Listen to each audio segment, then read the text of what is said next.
Today on TMP Projects Garage, we've got a new tool in the shop that I was sent from XTool. We're going to check it out, see how it works. It's a little different than the one I had last time, and I think it'll be pretty cool.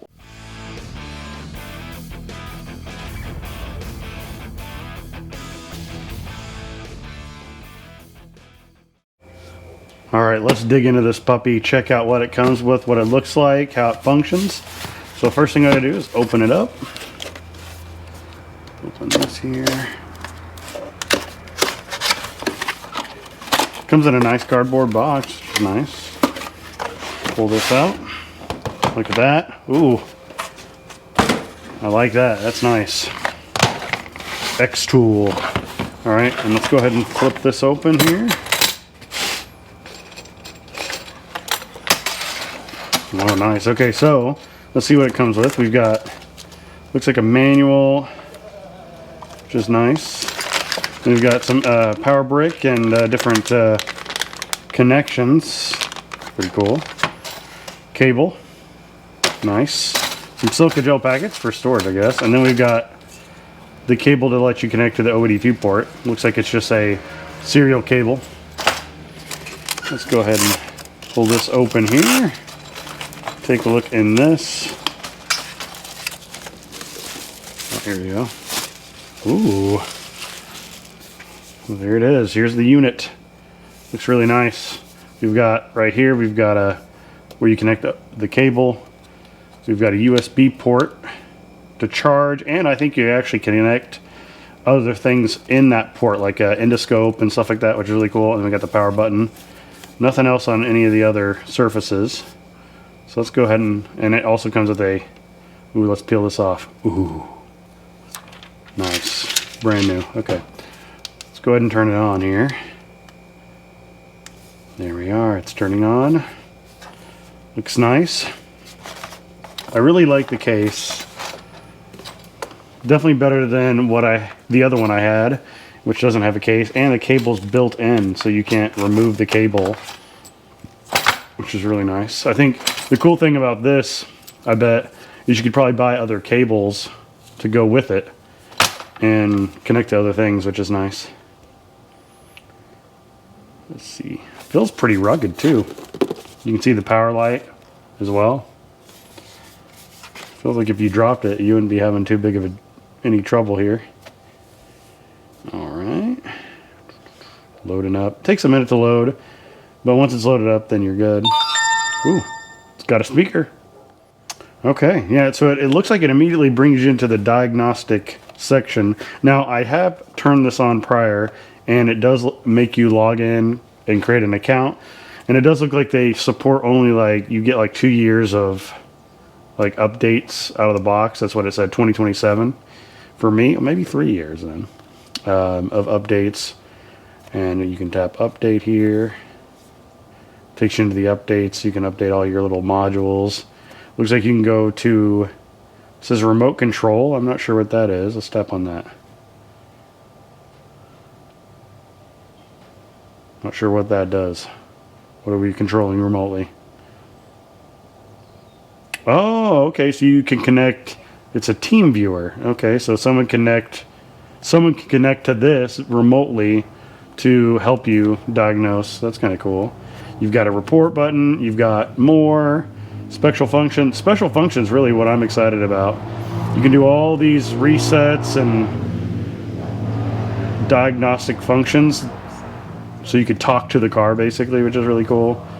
Whereas with the other one that I have, it can only read. It can't do anything to the car, which is pretty sweet. And you of course got your diagnostic. Now one of the really cool things too is you can actually swipe up and hit home. Do that, and then it's just a Android tablet, so there's all kinds of stuff. You can have music, you know, all kinds of things on here. So there's your endoscope app, your diagnostic, your calendar. So if you were wanting to buy this to run a shop out of or whatever, you have all your little apps, even email, that you can use and log into from this, and it connects via Wi-Fi and everything. So pretty sweet. I wonder if it has Bluetooth. Let's see. Let's go to the settings. I wonder if there's a settings. Here we go. Does it have Bluetooth? It does have Bluetooth. So yeah, you could pair this with a Bluetooth speaker, put music on it if you really wanted to, and run your music off of it too. So that's kind of sweet. So what we're going to do here in a moment, now that we've checked out the device itself, I'm going to connect it to a car, and we're going to try scanning the car and just see how it looks. All right, we got it plugged in, and it's charging the unit. And we're going to go ahead and kick on the key and then press the diagnostic auto scan button. I don't know if this is too old or not, but we'll see what happens. Colin is with me. He's going to go and kick on the key for me. And then we're going to hit auto scan. And oh, the turn signal's on. Let me set this down. We don't want turn signal. All right, auto scan. Oh, firmware upgrading. Okay. Sounds like the I can hear it clicking from the dash, probably from the blend door not working right. This isn't, this car has 225,000 miles on it, and it probably wasn't the most nicely treated during that 225,000 miles, unfortunately. I mean, my sister isn't the best on cars, so don't tell her I told you that. Scanning. Is it going to actually scan it, though? That's the wonder. We'll be back in a second once it scans. So the automatic didn't work, so we're going to go ahead and hit America up here at the top. And then we're going to go to Ford, wherever that is. There it is, Ford. It's going to connect. We're going to manual select. And we're going to look for Ford Explorer. Wherever that may be. We're in the C's. Edge. Escape. Everest. I've never even heard of that one. There it is. Ford Explorer. I don't know what size engine this has. What do you think? What are the choices? A lot. Is it a V8? I think it's a V6. Alright, so it's a 4.0. So let's hit that. V6 single overhead cam. I think that's what it is. And I think it's a 97. I'm somewhat sure of that, but I'm not sure. I'm not 100% sure, but I'm sure it'll be close enough. Automatic scan. Let's see what we got. Oh yeah, here we go. We already got one fault. Transmission.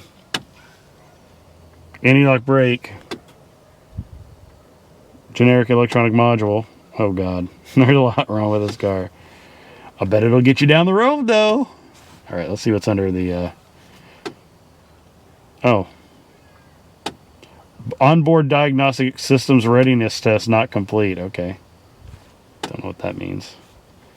ABS power relay, left front wheels, speed sensor. Okay, well. Battery was low, but that's a stored code, and yeah, the battery did die. Let's see what all this is. Please read the vehicle service manual. Ignition circuit fault. I'm just going to go ahead and then clear. Clear all. Oh. We'll see what comes back once I clear it all. Okay, so it cleared them, and then there's like one left. Oh, there's two left on this one. Ignition key and circuit fault. I don't know what that means. Front wheel sensor, speed sensor. Okay, I'm not surprised by that. Onboard diagnostic systems readiness test not complete. All right, well, I'm going to look up what these mean, and I'll be back. So the first one there is the rear heater relay for, I guess, the rear defrost or something to that effect. Or maybe the rear climate control, I'm not sure. But it's not really that important. And then the other one is just like the ignition is, there's a switch in there, I guess, that determines whether or not your key's in the ignition. And it's not working right, which I also don't think is a big deal. So we're just going to ignore it. And let's go back. And then this is just a wheel speed sensor. So actually, yeah, there's not really a whole lot going on right now. Let's check out what this other fault is. See, it says P1000 onboard diagnostic systems readiness test not complete. I'm going to go ahead and look that one up and see what that is. So usually what the P1000 code means is that the evap system or the system has not run its readiness test in terms of the emission system. So what we're going to do now is we're going to run the vehicle a little bit, see if we can get any more faults that pop up other than the ones we just looked at. I approve of this tool and I will use it in the future. I highly recommend it. seems to work fine, and it doesn't seem too expensive. I'll have it linked in the description below for you to check out. But that's not all. We actually messed with this today. Not necessarily car related, but really cool. It's my grandpa's recumbent bike that he built himself. He hand built this thing. I think he took like multiple bikes basically and kind of made them into what this is. It's very cool. It's got a very comfortable seat. It's interesting how the wheels kind of right under your front and you got your legs sticking way out there. But it's a lot of fun to ride. I'll throw a clip of us riding it so you can see what it looks like here in a second, but it's pretty sweet. And it's got a really neat little dynamo here that lights up the rear light here and the headlight over here, which is pretty slick. And it actually lights up pretty bright, so yeah, love this thing. Well, that's it for this episode of 2 Project Garage. We'll see you next time.